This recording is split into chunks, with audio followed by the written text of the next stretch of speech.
4장 11절로 16절입니다. 에베소서 4장 11절로 16절입니다. 제가 봉독하겠습니다. 그가 어떤 사람은 사도로, 어떤 사람은 선지자로, 어떤 사람은 복음 전하는 자로, 어떤 사람은 목사와 교사로 삼으셨으니 이는 성도를 온전하게 하여 봉사의 일을 하게 하며 그리스도의 몸을 세우려 하심이라.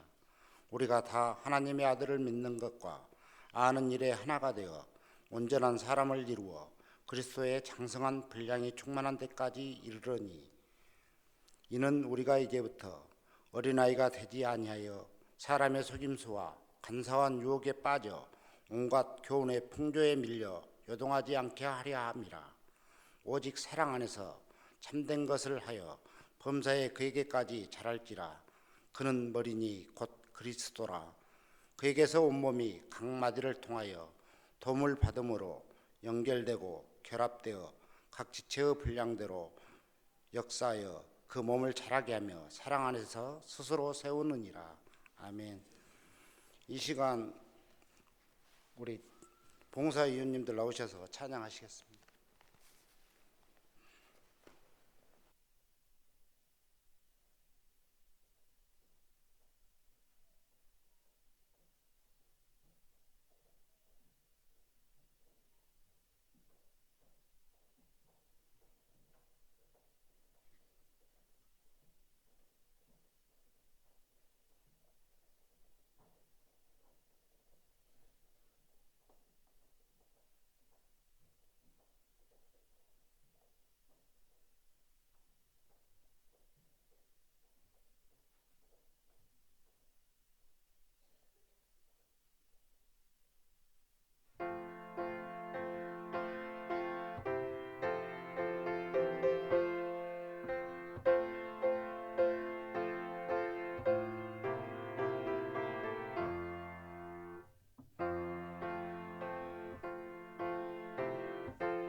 이 시간 김준영 목사님께서 그리스도의 몸을 세움이란 말씀을 강론하시겠습니다.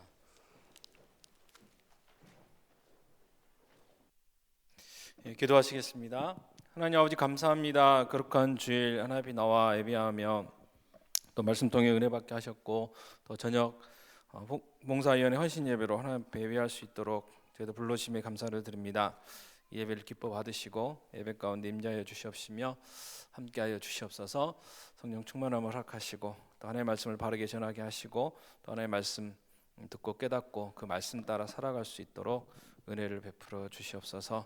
이 모든 말씀 우리 주 예수 그리스도의 이름으로 기도하옵나이다. 아멘.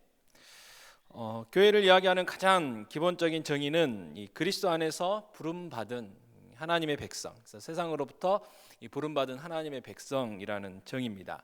고린도전서 1장 2절에 이렇게 말씀하셨는데, 이 고린도에 있는 하나님의 교회 곧 그리스도 예수 안에서 거룩하여지고 이 성도라 부르심을 받은 자들과 또 각처에서 우리의 주 곧 그들과 우리의 주 되신 예수 그리스도의 이름을 부르는 모든 자들에게 이렇게 말씀을 하십니다. 그래서 신약 성경에 교회에 대한 이 비유의 말씀, 그래서 교회가 어떤 특징을 가지고 있고 교회가 무엇인가에 대한 많은 이제 비유와 상징들이 있는데, 그 가운데 가장 일반적으로 우리에게 알려져 있고 또 우리가 알고 있는 그 정의가 바로 이 에클레시아.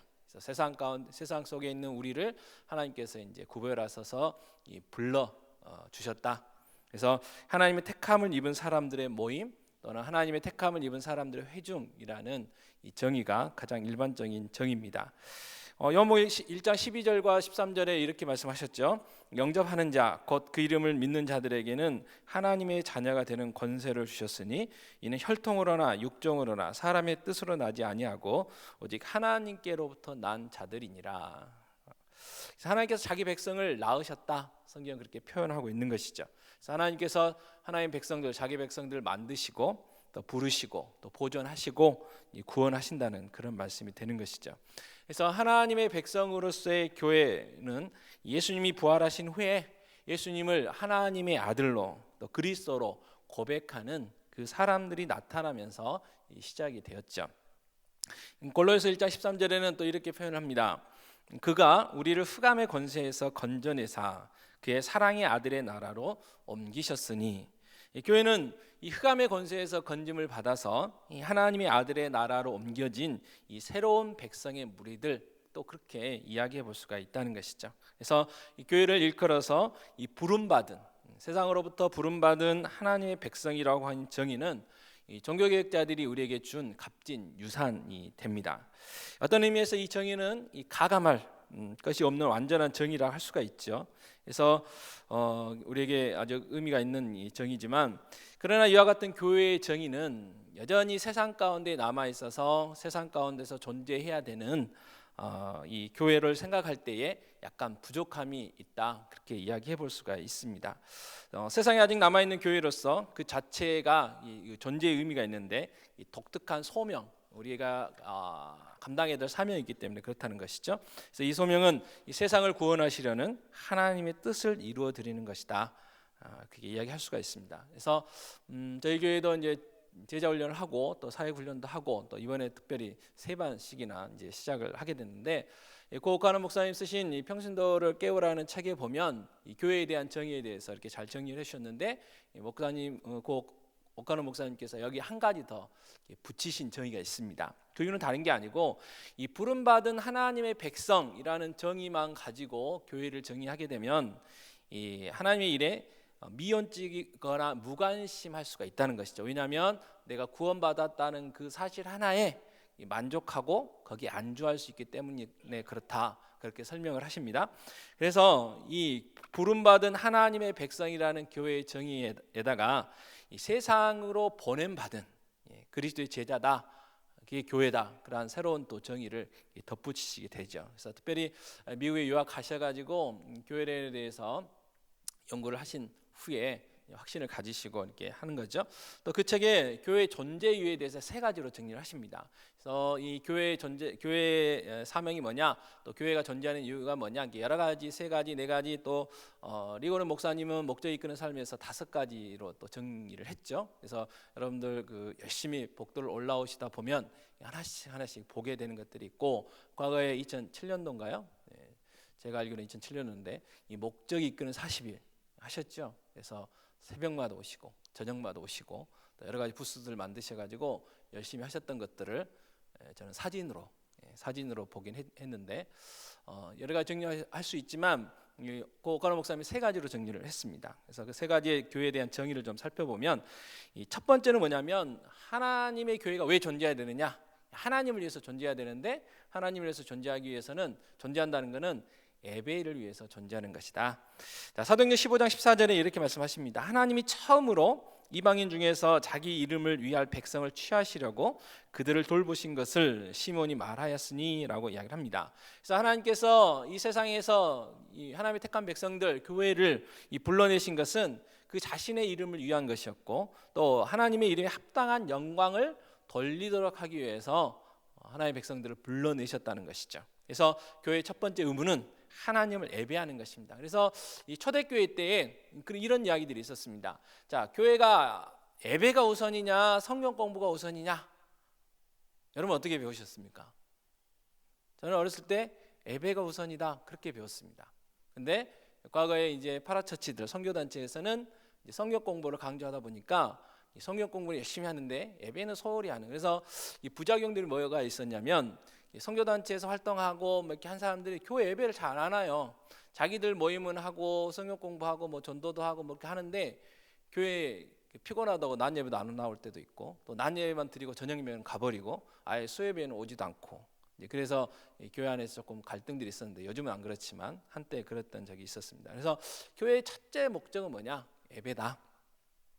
그래서 하나님의 백성이 가장 먼저 배워야 할 일이 하나님께 예배하는 일이고, 또 하나님의 백성이 가장 먼저 초대받은 영광의 자리 역시 하나님을 예배하는 이 거룩한 자리다, 그렇게 설명을 해주고 있습니다. 또 예배는 전 인격적인 이 제사라는 특징이 있다고 하죠. 그래서 교회로서 하나님의 백성은 다 같이 한 몸을 이루어서 이 머리 대신 그리스도를 통해 그들 자신이 하나님을 기쁘시게 받으실 만한 이 신령한 제사로 드려지는 이 거룩한 이 제사장이 되었다고 성경은 이야기를 하죠. 그래서 베드로전서 2장 5절에 이렇게 말씀을 하십니다. 너희도 산돌같이 신령한 집으로 세워지고 예수 그리스도로 말미암아 하나님이 기쁘게 받으실 신령한 제사를 드릴 거룩한 제사장이 될지니라, 그렇게 말씀을 하십니다. 그래서 무엇보다 교회 예배는 이 하나님의 인격에 근거를 두고 있죠. 그래서 하나님이 누구신지 먼저 알고 그에게 합당한 예배를 우리는 드려야 합니다. 그래서 시편 29편 2절에 여호와께 그의 이름에 합당한 영광을 돌리며 거룩한 옷을 입고 여호와께 예배할지어다, 그렇게 이야기를 이렇게 말씀하고 있습니다. 그리고 하나님이 교회를 위해 행하신 사역, 또 창조와 이 구속의 근거를 둔 예배가 돼야 된다고 이야기를 합니다. 그래서 요한계시록을 보면 이 하늘나라에 있는 그 보좌 앞에 선 장로들이 하나님의 창조하신 일을 가지고 그게 영광과 존귀와 능력을 하나님께 돌리는 모습이 나오죠. 그래서 요한계시록 4장 11절에 우리 주 하나님이여 영광과 존귀와 권능을 받으시는 것이 합당하오니 주께서 만물을 지으신지라 만물이 주의 뜻대로 있었고 또 지으심을 받았나이다 하더라, 그렇게 말씀을 합니다. 예수님께서도 영과 진리로 예배하는 예배에 대해서 이 사마리아 여인과의 대화 속에서 말씀을 해주셨습니다. 그래서 요한복음 4장 24절에 하나님 영이시니 예배하는 자가 영과 진리로 예배할지니라. 그래서 우리가 어떻게 예배해야 되는가, 어떤 원리를 가지고 예배해야 되는지에 대해서 말씀을 해주셨죠. 그래서 영으로 드리는 예배는 영적인 예배라 이야기를 하실 텐데, 이 영적으로 드리는 예배, 신령한 예배는 이 장소나 의식에 얽매이지 않는다는 것이죠. 예루살렘 성전이 문제가 아니고 그림신산에 있는 산당이 중요하지 않고 이 성령을 모신 거듭난 하나님의 백성이라면 그 백성이 모이는 것이 바로 예배하는 것이고 예배의 자리다, 그렇게 말씀을 하셨죠. 또 진리 예배는 알고 드리는 예배, 또 참 지식을 가지고 드리는 예배라 이렇게 이야기할 수가 있죠. 그래서 무엇을 알아야 되느냐? 예수 그리스도를 통해서 하나님을 아는 것이죠. 또 예수 그리스도를 통해서 우리에게 베풀어 주신 그 은총, 은혜를 알고 하나님 앞에 예배해야 한다는 것이죠. 그래서 이 모르고 드리는 예배, 무작정 드리는 예배는 이 우상과 미신 숭배에 가까운 것이다, 그렇게 이야기할 수가 있습니다. 그래서 하나님께서도 오늘 또 영과 진리로 예배하는 예배자들을 찾으신다는 것은 그만큼 영과 진리로 예배하는 자들이 적다는 이유도 되겠죠. 그래서 하나님께서 이 영과 진리로 정말 바르게 예배하는 자들을 찾으신다고 말씀을 하시는데, 우리 모두가 그 하나님이 찾으시는 예배자들이 되어야 할 것입니다. 그래서 우리가 하나님 앞에 예배하는 일을 귀하게 여겨야 되죠. 그래서 오늘 오전에 우리가 말씀을 통해서도 이스라엘 백성들의 삶의 중심은 성막에 있었습니다. 마찬가지로 우리의 삶의 중심에는 예배가 있어야 되죠. 주의를 거룩하게 지키는 것이 바로 우리의 삶의 중심이 있어야 돼요. 그래서 우리가 다시 한번 복습을 해보면, 예배할 시간이 없다, 잘못됐다는 것이죠. 바쁘다, 안 된다는 거예요. 조정을 해야 된다는 것이죠. 거룩한 주의를 지킬 수 있도록, 또 하나님 앞에 예배할 수 있도록 우리의 삶을 조정해야 되고, 또 건강해야 되는 이유도 하나님 앞에 나와 예배하며 하나님께 영광 돌려드려야 되기 때문에 우리가 건강 관리도 해야 되겠고, 그래서 먹는 것, 여러 가지 시간 관리하는 것들, 여러 가지 것들을 다 조정하고, 또 필요하면 운동도 해야 되겠죠. 그래서 우리의 삶의 중심에 예배가 있어야 됨을 저희들이 다시 한번 깨닫기 원합니다. 그래서 우리의 삶의 우선순위가 뭔가, 예배한다는 거 꼭 기억하시길 바랍니다. 교회가 존재하는 두 번째 이유는 뭐냐면, 하나님의 백성들, 이 성도들을 양육하고 훈련하기 위해서 이 교회가 존재하죠. 그래서 종교개혁자 칼빈은요, 왜 교회가 필요하냐? 인간이 너무 무지하고 나태하다. 비록 구원을 받았지만 여전히 죄성이 있고 또 게으르고 악하기 때문에 교회가 없으면 하나님의 자녀로서, 또 하나님의 자녀답게 살아갈 수가 없기 때문에 어머니의 역할을 할 수 있는 이 교회를 하나님께서 이 땅에 세워주셨다, 그렇게 설명을 합니다. 그래서 이 어머니가 없으면 어린아이가 자랄 수가 없잖아요. 그래서 이 어머니의 역할을 하나님 대신에 이 땅에 보내주셨다고도 그렇게 많이 비유를 하지 않습니까? 그래서 아무리 이 건강하지 못한 모습으로 이 땅에 태어나도 어머니가 있으면 그가 건강하게 자라가게 되죠. 그래서 저희들 많은 간증이라든지 그런 것들을 통해서 보면 어머니가 얼마나 중요한가 알게 되는데, 그 어머니 역할을 하는 게 뭐냐? 바로 교회의 역할이다.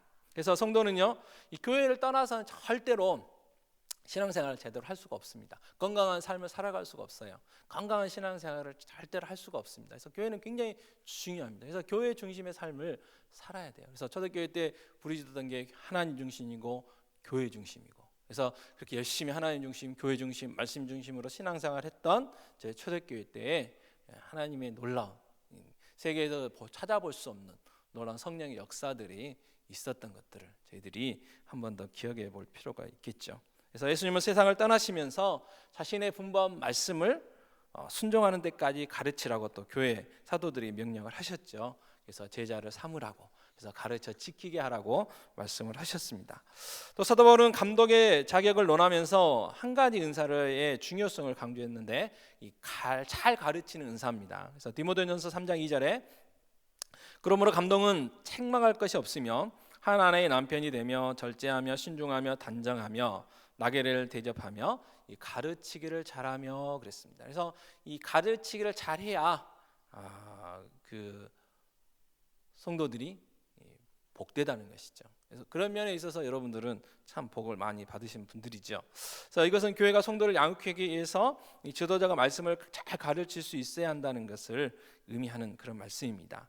또 서신서를 보면 성도를 온전케 하는 사역을 위해서 이 세 가지를 주셨다고 정리를 해주고 있는데, 첫 번째가 이제 가르치는 교사로서의 교육자를 주셨어요. 목회자. 그래서 에베소 4장 11절 말씀에 그가 어떤 사람은 사도로, 어떤 사람은 선지자로, 어떤 사람은 복음 전하는 자로, 어떤 사람은 목사와 교사로 삼으셨으니, 그렇게 말씀하셨고, 또 가르치는 내용으로는 성경을 주셨죠. 그래서 디모데후서 3장 16, 17절에 모든 성경은 하나님의 감동으로 된 것으로 교훈과 책망과 바르게 함과 의로 교육하기 유익하니 이는 하나님의 사람으로 온전하게 하며 모든 선한 일을 행할 능력을 갖추게 하려 함이라. 또 가르치는 방법으로 탁월한 모델을 우리에게 주셨습니다. 골로새 1장 28, 29절 말씀 함께 봉독하겠습니다. 우리가 그를 전파하여 각 사람을 권하고 모든 지혜로 각 사람을 가르침은 각 사람을 그리스도 안에서 완전한 자로 세우려 함이니 이를 위하여 나도 내 속에서 능력으로 역사하시는 이의 역사를 따라 힘을 다하여 수고하노라. 그래서 성경을 우리에게 주신 이유, 특별히 구약 성경들을 주시고 여러 가지 믿음의 사람들을 성경에 기록해 주시는 이유는 우리에게 교훈 삼으라고 우리에게 주셨던 것처럼 성경 속에 탁월한 모델들, 그래서 우리가 본봐야 될 사람들에 대해서 말씀을 해주고 계십니다. 그래서 교회가 존재한 두 번째 목적은 뭐냐? 성도들의 양육 그리고 훈련을 위해서 교회가 존재한다. 그리고 세 번째로 교회가 존재하는 이유는 이 세상을 위해서 존재하는데, 세상을 구원하기 위해서 존재하는 것이죠. 그래서 교회는 그리스도의 증인으로 부름을 받았습니다. 그래서 우리 주님 떠나시는 그 마지막까지 성령 받고 내 증인이 되어라, 그렇게 말씀을 하셨죠. 땅끝까지 복음을 전하는 것, 그래서 세상을 위해 교회가 해야 할 가장 중요한 의무라는 것이죠. 이거는 목회자나 소위 평신도라고 하는 일반 성도님들을 막론하고 모든 교회, 예수를 그리스도로 믿고 하나님을 아버지로 모시고 살아가는 모든 이 교회의 성도들이 이를 위해 부름을 받았다는 사실, 여기에는 한 사람도 예외가 없다는 사실을 우리가 기억을 해야 되겠죠.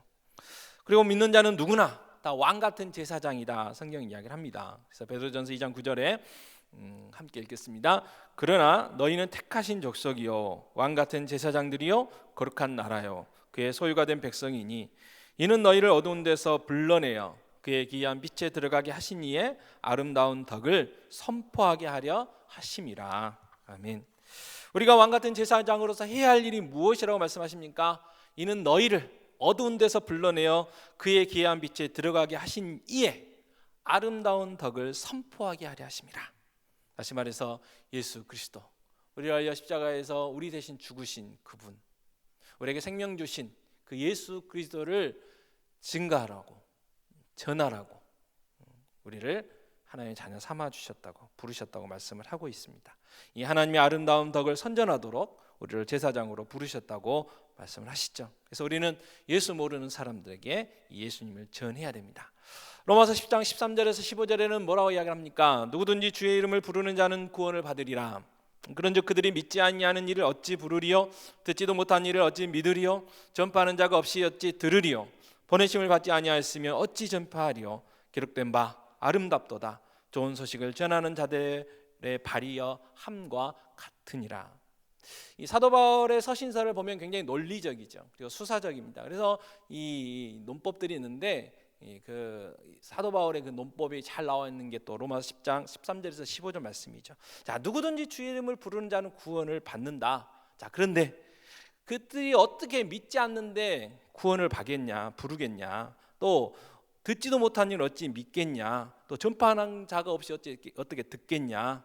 또 보내심을 받지 아니하면 어찌 전파가 되겠느냐 하면서 우리가 복음 전하는 전도인으로, 예수의 증인으로 부름받았고 그 증인의 사명을 감당해야 됨을 정말 잘 설명해 주고 있는 것이죠. 그리고 우리가 예수 믿게 된 이유 또한 그 누군가가 우리에게 이 귀한 복음을 전해 주었기 때문에 우리가 예수를 믿고 부르고 구원받은 자로 살아가고 있는 것이다, 그렇게 이야기를 합니다. 그래서 아름답도다, 좋은 소식을 전하는 자들의 발이 함과 같으니라 라는 말씀을 인용하시면서 우리가 이 귀한 사명을 감당해야 된다고 이야기를 하는 것이죠. 우리가 예수님을 전해야 세상이 들을 수가 있습니다. 우리가 전해지지 않으면 우리 주위 사람들이 들을 수가 없는 거죠. 가끔 종종 이제 그런 고백들이 있으시죠. 정말 교회를 가고 싶었는데 그 누구도 나에게 교회 가자고, 예수 믿자고 전해준 사람이 없었다. 그래서 과거에, 지금은 이제 없어졌지만 예전에는 종도치고 차인벨도 울렸었잖아요. 지금은 이제 그게 뭐 시끄럽다고 다 교회들이 못 하는데, 그래서 간증들을 들어보시면 종소리 듣고 차인벨 듣고 거기에 이끌려 가지고 교회에 오게 됐다는 이제 그런 간증들도 있음을 보게 됩니다. 어쨌든 전해야 되죠. 전해줘야 듣고 들어야 믿고 믿어야 구원받고 하나님의 자녀로 살 수가 있기 때문에 교회는 세상을 위해서 존재하고 있는데 이 전도를 위해서 교회가 존재한다는 사실을 여러분 우리가 기억했으면 좋겠습니다. 그래서 교회 존재를 세 가지, 예배와 훈련과 전도를 위해서 존재한다는 것을 살펴보았습니다. 자, 그렇다면 어떻게 해야 이 교회의 존재 목적을 잘 감당할 수 있을까? 교회를 교회답게 할 수 있을까? 교회의 존재 목적을 잘 감당하도록 하나님께서 어떻게 하셨느냐? 우리에게 은사를 주셨다고 말씀을 합니다. 우리 성도들 한 사람 한 사람에게 각각의 한 사람들에게 은사를 주셨다고 말씀을 합니다. 그래서 그 은사를 가지고 주님의 몸된 교회를 섬기게 하셨다고 성경은 이야기를 하죠. 그리고 우리 각각의 사람들이, 성도들이 하나님께 주신 그 은사를 가지고 섬길 때, 봉사의 삶을 살아갈 때에 교회가 교회로서, 또 교회가 교회의 존재 목적을 잘 감당할 수가 있다고 말씀하시죠. 에베소 4장 7절에 이렇게 말씀하십니다. 우리 각 사람에게 그리스도의 선물의 분량대로 은혜를 주셨나니. 그래서 우리에게 은사도 주셨고 또 직분도 주셨죠. 그래서 은사 없는 사람은 아무도 없습니다. 은사가 없다는 것은 내가 거듭나지 않은 거죠. 예수 믿지 않는 거예요. 왜요? 하나님은 우리를 거듭나게 하시고 각자의 사람들에게 그 거듭남의 선물로 각각의 은사를 주셨다고 성경은 이야기를 하거든요. 그래서 하나님께서 우리에게 모두에게 은사를 주셨고 또 우리에게 필요한 은사를 주셨습니다. 그래서 이 은사를 가지고 섬기고 봉사하라고, 그리고 우리가 이 은사를 가지고 섬기고 봉사할 때에 교회가 교회다워지는, 그래서 교회가 교회로서의 어떤 존재 목적들을 잘 감당하는 교회가 된다고 이야기를 하는데, 이 은사와 관련돼서 몇 가지 우리가 기억해야 될 것은, 첫 번째, 용모나 체질이나 은사가 나와 다르다고 해서 이 다른 사람들을 비판하거나 경멸해서는 안 된다는 것입니다. 그래서 내가 가진 것을 다른 사람과 비교할 필요가 없다는 것이죠. 하나님께 주신 이 은사, 이 주의 몸된 교회에 필요해서 나를 부르셨고 또 우리에게 믿음 주셨고 또 은사를 주셨고 교회를 섬기게 하셨다는 사실을 저희들이 기억하고, 그저 내게 있는 은사로 열심히 봉사하면 된다는 것을 우리는 기억해야 되겠고요. 그리고 나에게 없는 다른 사람의 은사를 또 부러워할 필요도 없다는 것이죠. 왜냐하면 하나님께서는 나에게 가장 맞는, 그리고 내가 감당할 수 있는, 그리고 나에게 정말 딱 맞는 그 은사를 주셨다는 사실, 그리고 은사를 주시는 권한은 하나님께 있다는 사실을 꼭 기억하시길 바랍니다. 세 번째로 하나님께 주신 은사에 대해서 그래서 감사해야 되고요. 또 그것을 통해서 하나님께 영광을 돌리기 위하여 최대로 활용을 해야 됩니다. 그래서 하나님 주신 은사를 활용해야 되고 그리고 봉사해야 됩니다. 그런데 많은 분들이 은사에 대해서 이야기할 때 나는 내 은사가 뭔지 잘 모르겠다 그렇게 이야기를 합니다. 그리고 때로는 그게 핑계가 돼가지고 봉사를 안 하신 분들이 있죠. 자, 은사를 발견할 수 있는 최고의 방법이 뭘까요? 해보면 되죠. 찬양의 은사가 있는지 확인해 보려면 어떻게 하시면 될까요? 찬양대 딱 서보시면 돼요. 그러면 옆에 있는 사람들이 금방 알려줄 겁니다. 은사가 있는지 없는지.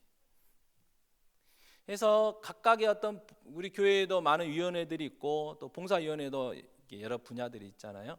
그래서 가서 해보시면 돼요. 해보시면. 어떤 분들은요 순발력도 있고요 판단력도 있어가지고요 아마 모르긴 몰라도 좀 춥고 덥고 좀 그래서 그러지 딱 주차위원 딱 한 이후로 이게 내 은사인데 그렇게 발견하실 수도 있어요. 또 이 주보를 접으신 분들도 계시잖아요.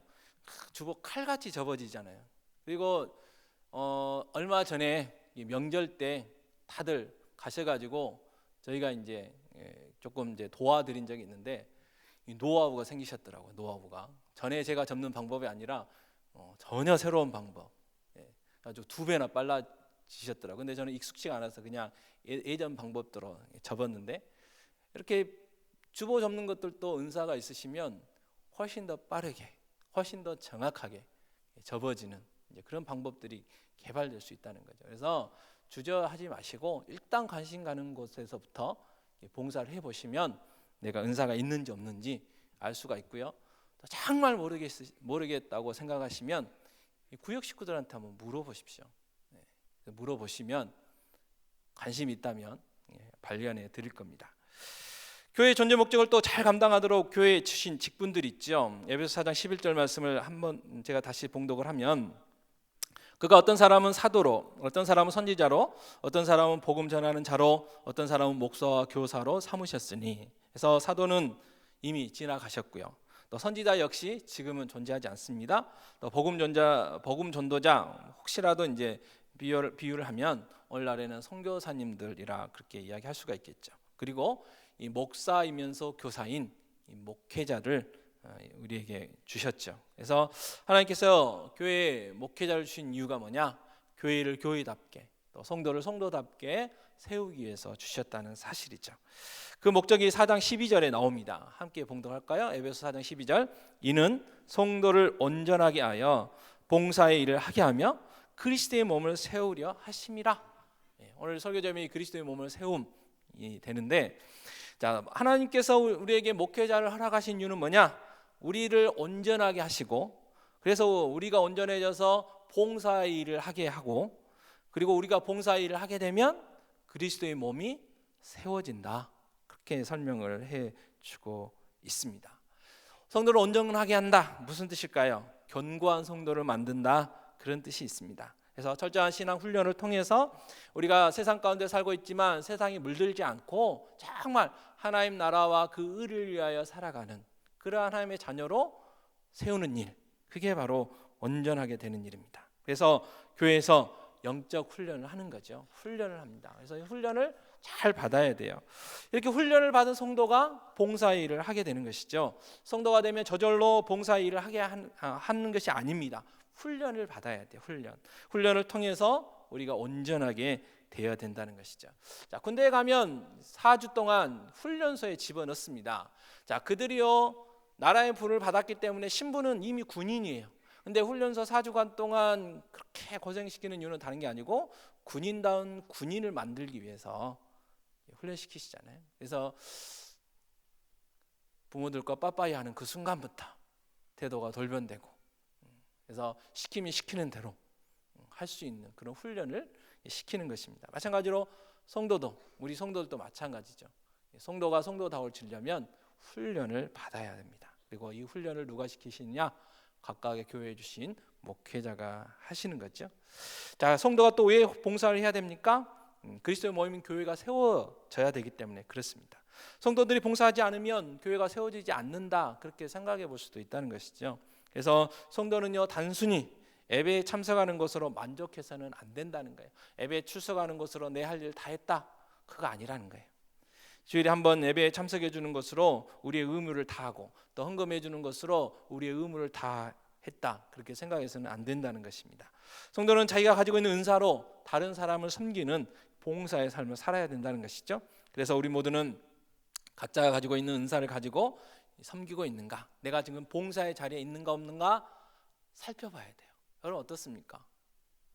그래도 오늘 저녁에 오시는 분들은 나름대로 봉사하고 계신 것 같아요. 자기 은사를 가지고 섬기고 있지 않는 사람은요, 나는 아직은 어린아이다, 영적으로는 내가 미성숙한 사람이다, 그렇게 이야기하는 것이죠.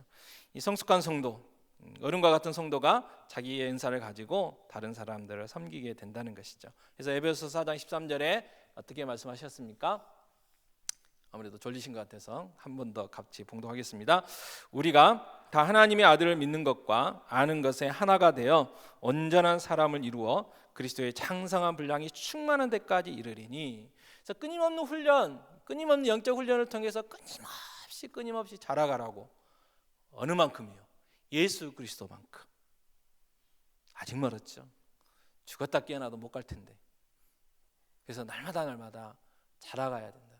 끝없이 자라가야 된다고 성경 우리에게 이야기를 합니다. 그래서 평생교육이란 말이 있는데 교회가 그렇죠. 그래서 우리의 믿음은 날마다 조금씩 자라가야 됩니다.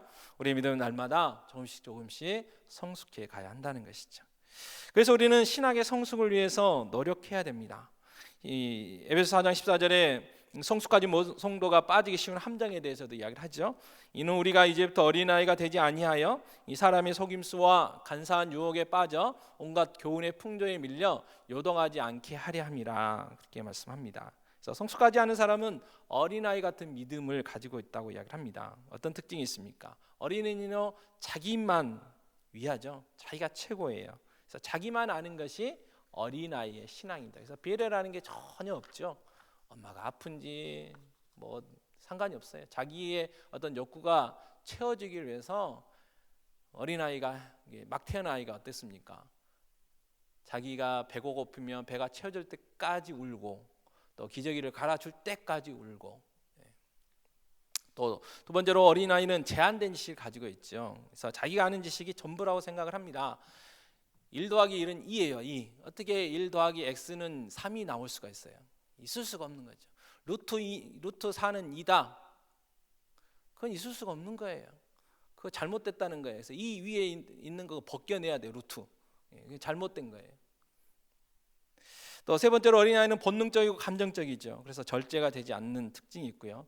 또 네 번째로 어린아이의 신앙은 유혹에 약합니다. 유혹. 그래서 어릴수록 유괴를 많이 당하게 되잖아요. 그래서 과자 사줄게, 뭐 물건 사줄게 하면 따라가게 되는 그런 유혹에 약하는데, 사람이 속임수와 간사한 유혹에 잘 빠지는 특징들이 있다, 그렇게 얘기를 합니다. 그래서 우리는 어린아이 신앙에 머물러서는 안 되고요, 성숙한 신앙으로 자라가야 되고, 또 그렇게 하라고 오늘 말씀에서 말씀하고 있습니다. 15절과 16절에서도 이렇게 말씀하시죠. 오직 사랑 안에서 참된 것을 하여 범사에 그에게까지 자랄지라.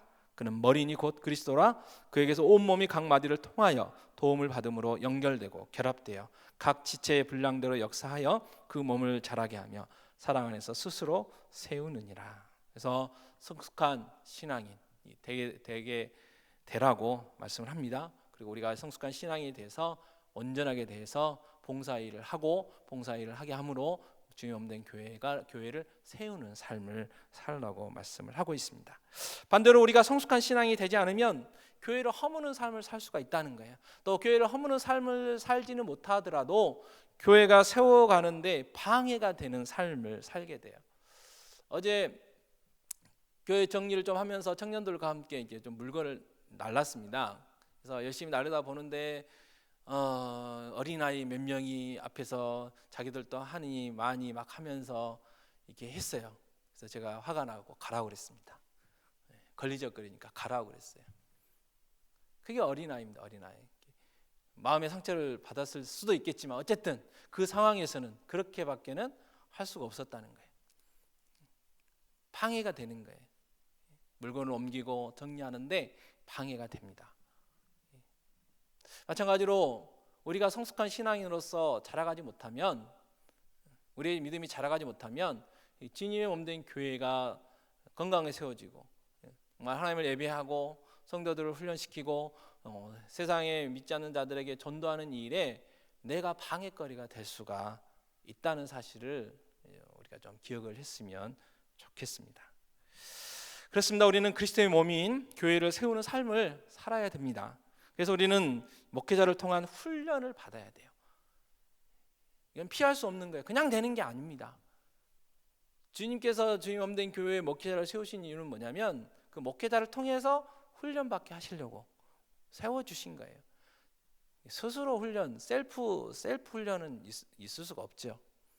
목회자를 통해서 훈련을 받으셔야 돼요. 그래서 보니까 그동안 시간이 없다고 여러 가지 또 사정 때문에 훈련받지 못하신 분들이 또 이번 기회에 잘 훈련받고 계시는 것 같아요.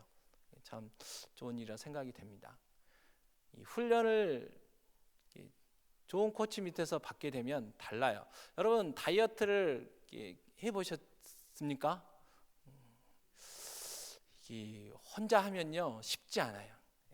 이 마음이요 수시로 바뀌기 때문에 쉽지 않습니다. 그래서 정말 절박한 상황이 되지 않으면 참 실패하게 되는데, 근데 이 다이어트를 해서 성공한다는 사람들의 쭉 그 후기를 쭉 보면 옆에 누가 있냐? 좋은 코치들이 있어요. 코치들. 그래서요 얼마 전에 오래전에 이제 읽은 책인데 굉장히 이제 이 다이어트가 이제 건강 때문에 필요하신 분이 있었어요. 그래서 여러 가지 맛들을 했는데 실패했어요. 근데 성공했어요. 어떻게 성공했냐? 좋은 코치를 만났어요. 어떤 코치? 늘 옆에서 같이 띄워주고요, 격려해주고요, 같이 먹을 것도요 같이 먹어주고, 자기는 많이 먹고 나는 조금 먹고 얼마나 힘들어요. 근데 같이 먹어주고, 그래서 이 다이어트의 감량에 성공했다는 그런 후기들을 이제 읽어보는데 좋은 목회자 밑에서 훈련 받아야죠. 그래서 제자 훈련 받으시고 또 사역 훈련 받으신 분들이야 뭐 좋으시겠지만 아직 이 제자 훈련 받으라고 나를 안 불러주시는 분들이 있으면 더 기도하시고 빨리 불러주시기를. 왜냐하면 아직 안 자라서 안 부르시는 거거든요. 그러니까 열심히 잘하셔야죠. 그래서 저희가 성경 공부를 합니다. 구약의 파노라마도 하고 또 성경 배경사도 하고 교리반도 하게 되는데 아직 신청했다는 소식이 없어서 지금 이 폐강의 위기에 있지 않나 좀 마음이 좀 답답한데요. 그래서 목사님이 오늘 낮에부터 열심히 일부 예배 때부터 강조를 해주셨는데 꼭 은혜 받으시고 신청해 주시고요. 우리 구역 식구들 중에 꼭 저 사람 훈련 받아야 돼, 이 부분 좀 해야 될 것 같아, 그러신 분 계시면 직접 하기 힘드시니까 저희들에게 위탁 교육을 시키십시오. 이렇게 자꾸 보내셔서 같이 성숙해 가야 구역장님들도 편하시죠. 맨날 애들만 있으면 얼마나 힘드시겠어요. 좀 커가지고 설거지도 해주고 또 빨래도 좀 해주고 그런 자녀들이 있으면 좋잖아요. 우리 구역 안에도 그런 동역자들이 있어야죠. 그러려면 훈련을 시켜야 됩니다. 훈련. 그래서 양육 훈련을 좀 시켜야 돼요. 그래서 또 잘 세워서 제자 훈련도 받게 하시고 또 사역 훈련도 받게 하셔서 나와 같은 동역자들로 또 그래서 우리 구역도 분가시키고 그러한 비전들을 가지시고 하셨으면 좋겠다 그런 생각이 들어집니다. 그래서 이 훈련을 받아야 온전한 성도가 될 수 있다는 사실, 또 온전한 신앙인으로서 자라서 하나님 주신 은사와 직분으로 이 봉사하는 삶을 살아야 하는 것이죠. 그렇게 할 때 하나님 기뻐하시는 교회가 될 수 있습니다. 그래서 교회의 존재 목적 세 가지를 말씀드렸는데, 첫 번째로 하나님을 위해서 존재한다. 두 번째로 성도를 위해서 존재하고, 세 번째로 세상을 위해서 존재한다. 그래서 이 세 가지를 다르게 표현하면 예배와 훈련과 전도를 위해서 존재한다. 그래서 이 교회의 이 귀한 사명을 우리 교회가 잘 감당하도록 어떻게 해야 됩니까? 우리가 성숙한 신앙인이 돼야 되겠죠. 그럼 훈련이 필요합니다. 그리고 성숙한 신앙인이 되어서 온전하게 돼서 봉사하는 삶, 그리고 우리가 봉사할 때에 지금 없는 교회가 세워져 간다는 사실 기억하셔서 이 사명 또 잘 감당하는 그런 삶이 되셨으면 좋겠고요. 그래서 성숙한 그리스도인으로서 하나님 주신 은사 가지고 열심히 각 분야에서 봉사하시는 귀한 분들의 삶이 되었으면 합니다. 기도하겠습니다. 하나님 감사합니다. 오늘 또